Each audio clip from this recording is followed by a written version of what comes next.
पैसों की भूख और सत्ता की लालच ने अरविंद केजरीवाल को इतना गिरा दिया है कि जिसके बारे में किसी ने कभी सोचा ना होगा। जनता को लूटना, अपने साथियों को धोखा देना, ये अरविंद केजरीवाल के लिए आम बात है। शायद इसी वजह से अरविंद केजरीवाल ने अपनी पार्टी का नाम भी आम आदमी पार्टी रखा, ताकि आम आदमी का नाटक करके राजनीति में एक अलग मुकाम हासिल करने में उन्हें मदद मिले। लेकिन शायद अरविंद केजरीवाल ये भूल गए कि जब पाप का घड़ा भरता है तो उसको एक दिन फूटना ही होता है। अब धीरे धीरे केजरीवाल के वो सभी राज खुलने लगे हैं जो उन्होंने अपनी 9 साल की राजनीति में अंजाम दिए हैं। दरअसल अब केजरीवाल को लेकर ऐसा ही खुलासा हुआ है। बता दें कि दिल्ली शराब घोटाले मामले में केसीआर की बेटी के कविता की गिरफ्तारी के बाद अरविंद केजरीवाल पर ईडी का शिकंजा कसता जा रहा है। तिहाड़ में बंद सुकेश चंद्रशेखर ने केजरीवाल और के कविता पर जमकर हमला बोला। सुकेश ने एक पत्र जारी करके कविता से कहा कि तिहाड़ क्लब में आपका स्वागत है। सुकेश ने पत्र में दावा किया कि उसके पास दिल्ली के मुख्यमंत्री अरविंद केजरीवाल के बारे में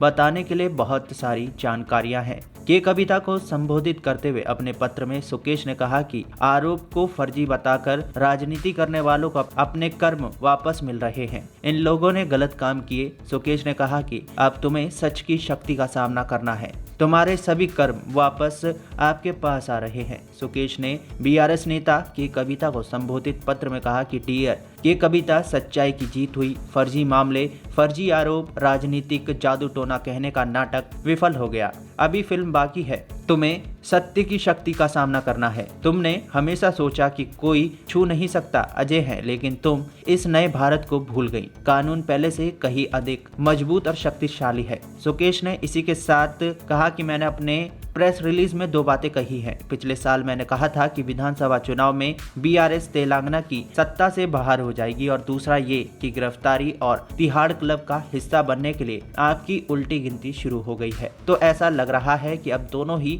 हो चुके हैं। तिहाड़ जेल में बंद सुकेश चंद्रशेखर ने दिल्ली के मुख्यमंत्री अरविंद केजरीवाल पर भी निशाना साधते हुए अपने पत्र में आगे लिखा, हालांकि अब भ्रष्टाचार का एक भंडार खुलने वाला है। कविता की इस गिरफ्तारी से आप और भ्रष्टाचार के राजा मेरे प्रिय अरविंद केजरीवाल सहित आपके सभी भ्रष्ट सहयोगी उजागर होने जा रहे हैं। आपने और आपकी पार्टी ने सिंगापुर, हांगकांग और जर्मनी में जो हजारों करोड़ों रुपए लूटे हैं और जमा किए हैं, वो सब खुलासे में सामने आ जाएंगे। मुझे यकीन है कि आप और संबंधित लोग सब समझते हैं। आपको बता दें कि एक दिन पहले ईडी ने भी बयान जारी कर कहा था कि के कविता अरविंद केजरीवाल और मनीष सिसोदिया के साथ मिलकर आबकारी नीति मामले में करोड़ों रुपए के लेन देन में शामिल रहे। दिल्ली के शराब घोटाले मामले में केसीआर की बेटी के कविता की गिरफ्तारी के बाद अरविंद केजरीवाल पर भी अब ईडी का शिकंजा कसता जा रहा है। तिहाड़ में बंद सुकेश चंद्रशेखर ने केजरीवाल और के कविता पर जमकर हमला भी बोला। सुकेश ने पत्र जारी कर कहा कि तिहाड़ क्लब में आपका स्वागत है।